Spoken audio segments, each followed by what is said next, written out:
তাড়াহুড়ো থাকলে বা রাখি রান্না করবো মাথায় আসছে না, তখন এই তরকারিটা করে নিলে বেশ কাটিয়ে দেবে, বেশ ভালো খাওয়াও যায় আর তাড়াতাড়ি মিটিয়েও যায়।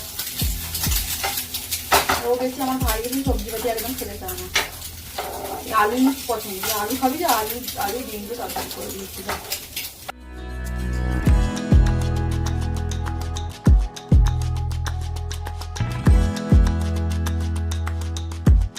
তো অল্প একটু তরকারি তাই আদা রসুন একটু ঘষে দিয়ে দিয়েছি, আর মশলার পেস্ট করিনি, আর সামান্য একটু লঙ্কা আর হলুদ গুঁড়ো দিয়ে জল ঢেলে দিচ্ছি। জল ঢেলে দিয়ে বেশ একটু নেড়ে ছেড়ে নিয়ে ঢাকনা চাপা দিলাম। আর এদিকে আমার বাসন কটা পড়েছিল, ততক্ষণে এবার বাসনগুলো মেজে নেবো। তো ওদিকে তরকারি হতে হতে আমার